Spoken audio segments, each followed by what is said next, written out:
أيها الذين آمنوا كتب عليكم الصيام كما كتب على الذين من قبلكم لعلكم تتقون صدق اللہ العظیم۔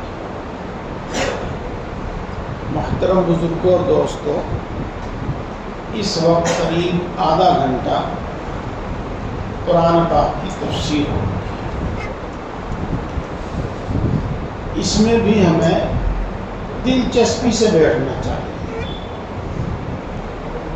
توجہ اور دھیان سے بات سننی چاہیے۔ جو اہل علم ہیں وہ بھی تشریف رکھیں، انشاءاللہ العزیز ان کے علم میں بھی اضافہ ہو۔ علماء کرام خود اپنے آپ کو مقتدی سمجھیں یا نہ سمجھیں، عوام ان کو مقتدی سمجھتے ہیں۔ وہ جب اس عمل کا حصہ ہوں گے تو دوسروں کے لیے ترغیب کا سبب ہوں گے، ترغیب کا ذریعہ۔ ہمیں یہ تفسیر ہر سال سننی چاہیے اور ہر سال سنانی چاہیے،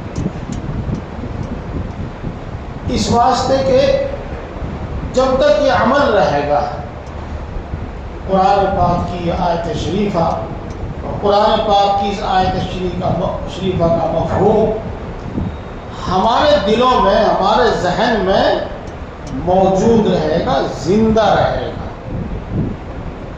یعنی اسلام زندہ رہے گا۔ بعض باتیں بڑی اہم ہوتی ہیں، ان کی طرف توجہ دلانے کی بھی ضرورت ہوتی ہے۔ دین مٹنے کی دو صورتیں ہیں، دین مٹنے، دین ختم ہونے کی دو صورتیں ہیں۔ نمبر ایک، صحیح علم ختم ہو جائے، صحیح بات جاننے والے موجود نہ رہیں۔ جب صحیح بات جاننے والے موجود نہیں ہوں گے تو صحیح عمل کیسے ہو جائے گا؟ ہرگز نہیں ہوگا۔ تو عمل کرنے والے بھی موجود نہیں رہے، دین کا نہ علم باقی رہا نہ عمل باقی رہا، دین مٹ گیا۔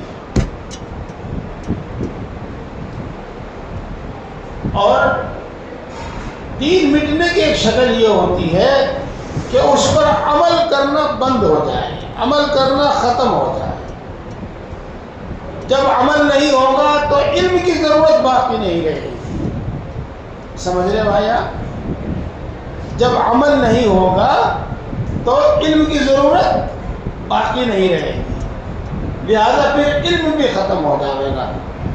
اور جب علم اور عمل ختم، دین کا وہ حصہ، اتنا حصہ مٹ گیا۔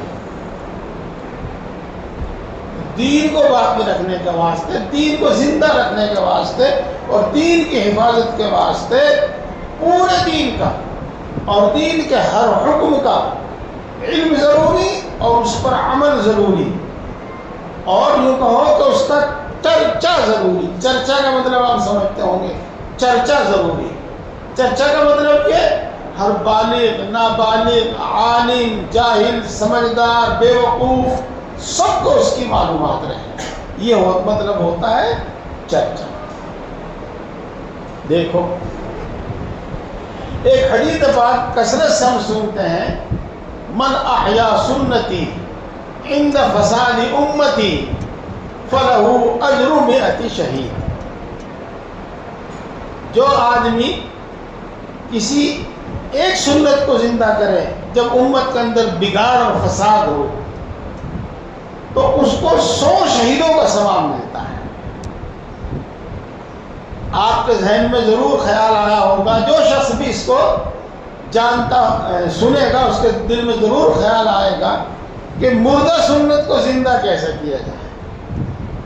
سوال ہے اپنی جگہ پر کہ مردہ سنت کو زندہ کیسے کیا جائے۔ تو دوستو، مردہ سنت کو زندہ کرنے کی صورت یہی ہے کہ ہم بار بار بآواز بلند یوں کہ فلاں عمل سنت ہے، فلاں عمل سنت ہے، فلاں عمل سنت ہے، فلاں عمل سنت ہے، ہم یہ بار بار میں، تاکہ لوگوں کے ذہنوں میں اس کا سنت ہونا بیٹھ جائے، پھر کچھ اللہ کے بندے اور کچھ دین کے دیوانے اس سنت پر عمل کر کے دکھائیں، اس سنت پر عمل کر کے دکھائیں، ان کو دیکھ کر دوسرے اور 10 20 30 لوگ عمل کرنے لگے تو اب یہ سنت زندہ ہو۔ امید ہے کہ بات سمجھ میں آئی ہوگی۔ تو بس اسی طریقے سے آیت شریفہ میں پھر آئے گا، ابھی آپ ترجمہ پڑھیں گے سنیں گے کہ روزے جس طریقے سے امت مسلمہ پر فرض ہیں، اسی طریقے سے اللہ رب العزت نے جتنے بھی آسمانی دین دنیا میں بھیجے ہیں سب میں روزے فرض ہیں، سب پر اللہ رب العزت نے روزے فرض کیے۔ آسمانی دینوں میں اس وقت چرچا ہے اور موجود ہیں 2 آسمانی مذہب اور اسلام کے علاوہ 2 اور آسمانی مذہب۔ حضرت موسیٰ علیہ السلام کا مذہب، اس کو یہودی مذہب کہہ لیتے ہیں۔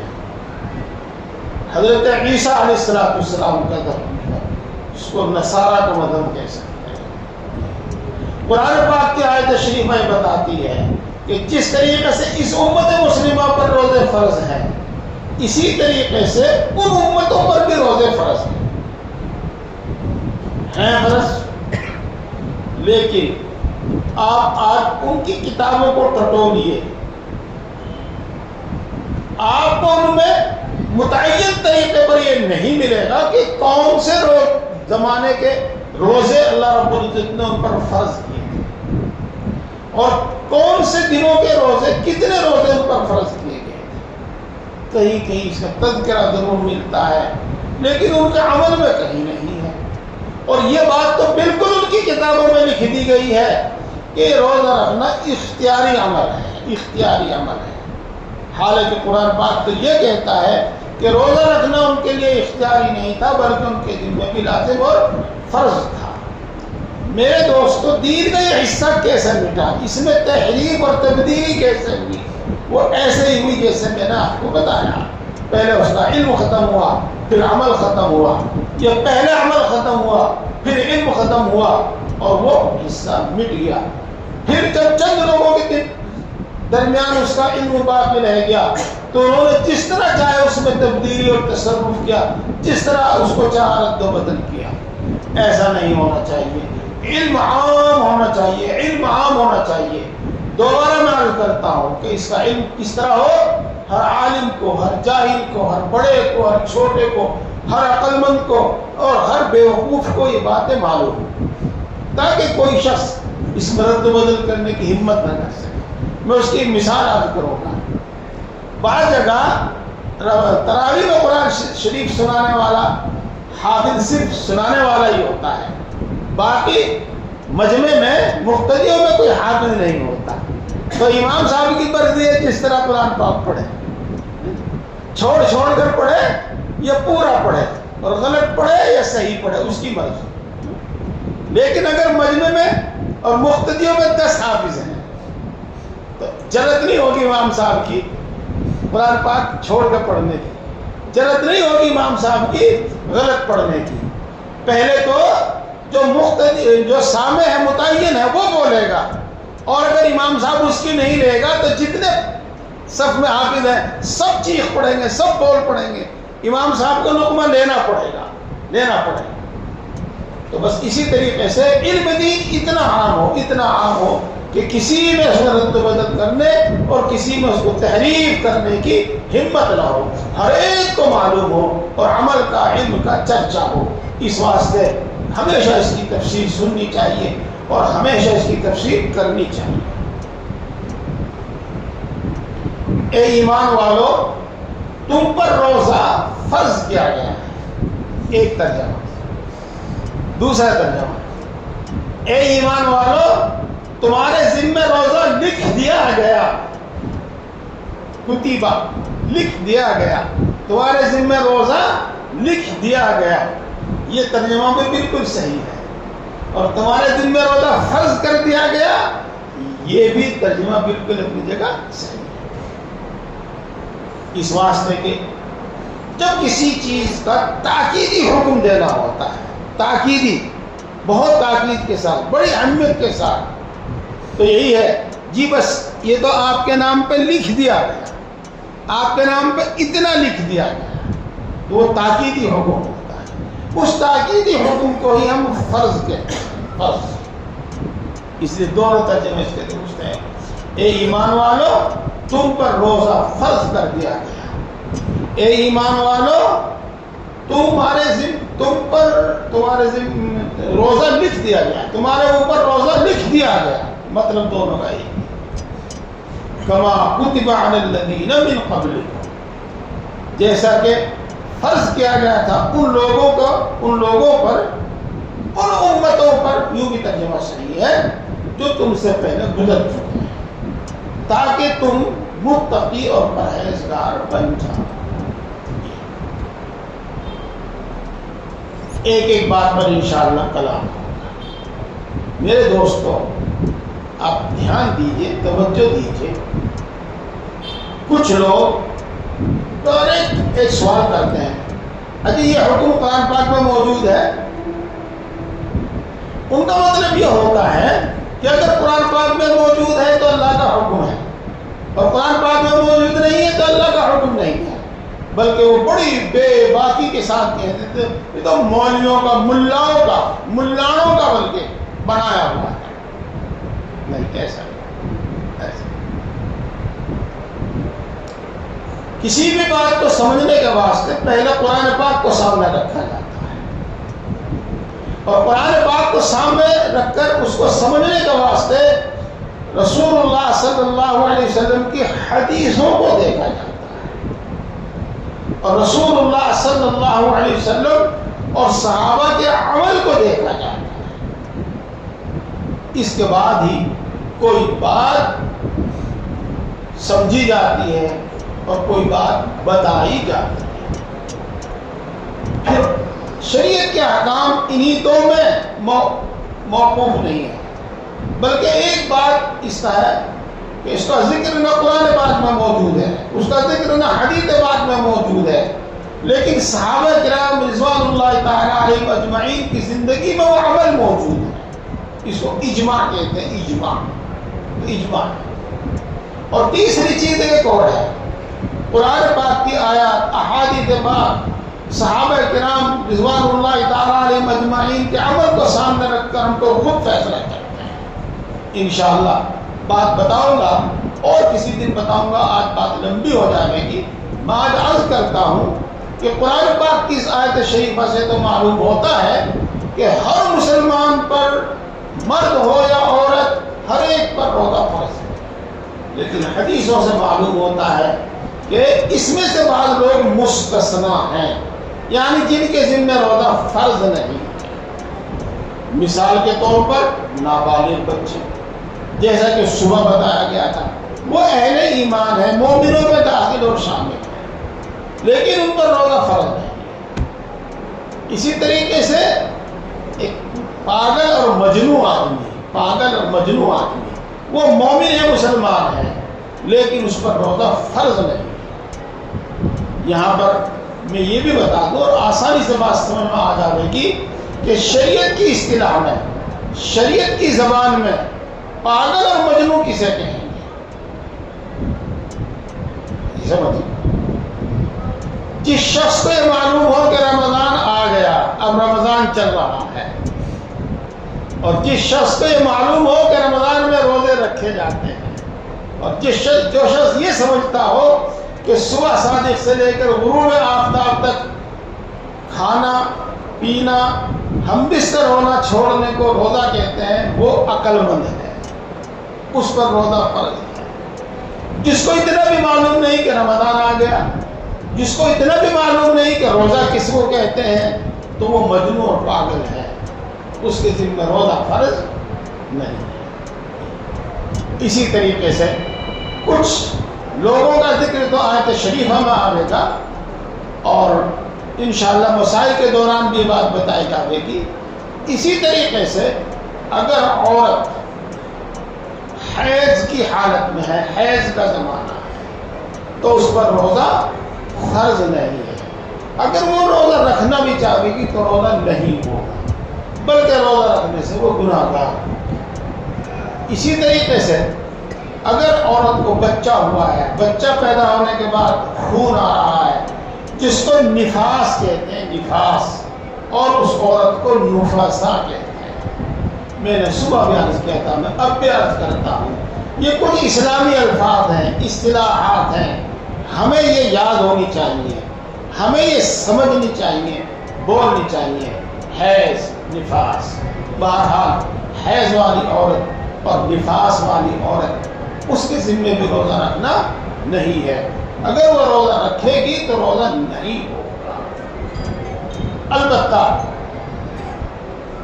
رمضان شریف کا مہینہ گزرنے کے بعد جب وہ پاک ہوگی تو حیض کے دوران یا نفاس کے دوران جتنے روزے اس نے نہیں رکھے، اس کی قضا اس کے ذمہ لازم ہو، قضا رکھنی پڑے گی۔ یہاں دو مسئلے ہیں۔ حیض و نفاس کی حالت میں عورت نماز بھی نہیں پڑھے گی، لیکن نماز بالکل معاف ہے۔ بالکل معاف ہونے کا مطلب یہ ہے کہ وہ حیض سے پاک ہو کر، نفاس سے پاک ہو کر یہ چھٹی بھی نمازیں نہیں پڑھے گی، اور روزہ بالکل معاف نہیں ہے، بلکہ اس کے لیے حکم یہ ہے کہ حیض و نفاس سے پاک ہونے کے بعد، رمضان کا مہینہ گزرنے کے بعد اس کو یہ روزے رکھنے ہوں۔ بات سمجھ میں آ رہی ہوگی، مسائل کو بڑی توجہ سے سننا چاہیے، ذرا سی بات میں فرق ہو کر حکم بدل جاتا ہے۔ ایک مسئلہ میں بتاؤں جس میں عام طور سے ہمارے بھائی مرد بھی، ہماری ماں بہنیں بھی بڑی ڈھیل کرتی ہیں۔ اگر کسی وجہ سے، حیض کی وجہ سے، نفاس کی وجہ سے، کسی اور عذر کی وجہ سے، سفر کی وجہ سے روزہ چھوٹ گیا ہے، یہ تو عید کا دن گزرنے کے بعد پہلی شوال، اس میں تو روزہ نہیں رکھا جائے گا۔ اس کے بعد اگر مان لو اس کے 6 روزے قضا ہوئے تھے اور وہ 2 دن زندہ رہی، 2 دن زندہ رہی، 2 دن کے بعد اس کا انتقال ہو گیا، تو 2 روزوں کا کفارے کی وصیت کرنا اس کے ذمہ لازم اور ضروری ہے۔ 2 روزے کے فدیے کی، کفارے کی نہیں، 2 روزوں کے فدیے کی وصیت کر جانا اس کے ذمہ لازم اور ضروری ہے۔ اگر وہ 3 دن زندہ رہی تو 3 دن، 4 دن زندہ رہی تو 4، اس طریقے سے۔ اس لیے کیا ہونا چاہیے؟ اس لیے یہ ہونا چاہیے کہ جس مرد، جس عورت کے رمضان شریف کے روزے قضا ہو گئے ہیں، وہ عید کا دن گزار کر اگلے ہی دن ان کو رکھنا شروع کر دیں۔ 3 تو اس نے روزے رکھے، 6 روزے قضا ہوئے تھے، 3 روزے اس نے رکھے، 3 ادا ہو گئے، باقی 3 اس کے ذمہ لازم نہیں ہے۔ اگر انتقال ہوگا ان کے فدیے کی وصیت اس کے ذمہ لازم نہیں ہے۔ دیکھو 2 مسئلے میں نے بتائے ہیں، دونوں میں خلط مت کیجیے، دونوں کو الگ الگ سمجھیے۔ 3 دن زندہ رہا، 3 دن زندہ رہی، روزہ نہیں رکھا، تو کیا حکم ہے؟ فدیے کی وصیت کریں۔ 6 روزے تھے، 3 دن زندہ رہی، 3 روزے رکھ لیے، 3 اس کے ذمہ باقی رہی، اس کی فدیے کی وصیت اس کے ذمہ لازم نہیں۔ تو دیکھو قرآن پاک میں تو حکم عام ہے، لیکن حدیث ہم کو بتاتی ہیں کہ اس سے یہ لوگ مستثنا ہیں۔ کما کتب علی الذین من قبلکم، روزہ کس کو کہتے ہیں؟ روزہ کس کو کہتے ہیں؟ دیکھو دوستو، روزہ نام ہے صبح صادق سے لے کر غروب آفتاب تک 3 کام نہ کرنے کا، 3 کام چھوڑ دینے کا نام روزہ ہے۔ 3 کام نہ کھانا، یعنی کھانا چھوڑ دینا، پینا چھوڑ دینا، اور بیوی سے ہم بستری چھوڑ دینا نہ۔ ان 3 چیزوں کو، ان 3 کاموں کو چھوڑ دینے کا نام روزہ یہ بھی بات یہاں پر اور بھی بہت ساری جن کو سمجھنا چاہیے. ہم نے اور آپ نے اپنے بچپن میں فرض وضو کے فرض یاد کیے تھے. 4 اعضاء کا دھونا فرض ہے.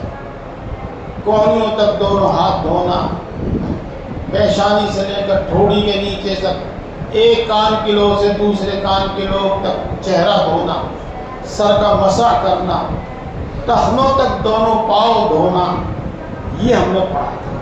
اس کے ساتھ ساتھ ہم نے یہ بھی پڑھا تھا، یہ بھی یاد کیا تھا کہ اگر ان اعضاء میں سے کوئی عضو بال کے برابر بھی سوکھا رہ گیا تو وضو نہیں ہوگا. یہ ہے بھائی بات آپ کو یاد؟ ہاں، اللہ کا حکم اسی اہتمام کے ساتھ پورا کیا جاتا ہے. تو دیکھو، جب یہ معلوم ہو گیا کہ صبح صادق سے لے کر غروب آفتاب تک یہ 3 کام نہ کرنے کا نام روزہ ہے، تو اب آپ سمجھیے، اگر صبح صادق کے بعد 1 منٹ کچھ کھا پی لیا تو روزہ نہیں ہوگا. اور اگر سورج غروب ہونے سے 1 منٹ پہلے، 1 منٹ تو میں زیادہ کہہ رہا ہوں، 1 سیکنڈ پہلے کچھ کھا پی لیا تو روزہ نہیں ہوگا. اس لیے دوستو، جس طریقے سے ہمیں روزے کا اہتمام چاہیے، اسی طریقے سے ہمیں روزے میں وقت کا اہتمام چاہیے. وقت کا اہتمام چاہیے، اس کی پوری احتیاط کریں.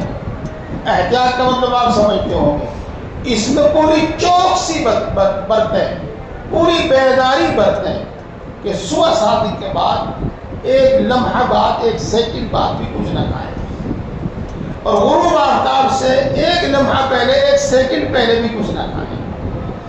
یہ اس وقت ممکن ہے جب ہم کم سے کم 5 منٹ پہلے، جو ہمارا وقت ہے صبح صادق کا جو وقت ہے، اس سے 5 منٹ پہلے کھانا پینا بالکل بند کر دیں، بالکل بند کر دیں. احتیاط اس میں ہے کہ 10 منٹ پہلے کھانا پینا بند کر دیں. یہ کیوں؟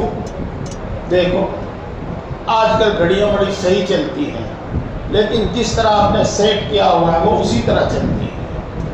تو 2 منٹ آگے ہوگی، کوئی 2 منٹ پیچھے ہوگی، جیسے سیٹ کیا. تو گھڑی میں بھی 2 منٹ کا فرق تو ہو ہی سکتا ہے. اسی طریقے سے ایک شخص ہے، جنگل میں ہے، اپنی آنکھوں سے وہ صبح صادق طلوع ہوتے ہوئے دیکھتا ہے، اپنی آنکھوں سے وہ سورج غروب ہوتے ہوئے دیکھتا ہے، اس کا حکم الگ ہے. اور عام طور سے ہم لوگ اب بڑی آبادی میں، گھنی آبادی میں، اونچی اونچی بلڈنگوں میں رہتے ہیں. وہاں پر ہم سورج کا غروب اور طلوع نہیں دیکھتے، صبح صادق کا طلوع نہیں دیکھتے. حساب ہے جو جنتریوں میں ماہرین نے لکھا ہے، اس میں غلطی کا احتمال ہے، اس میں غلطی کا احتمال ہے.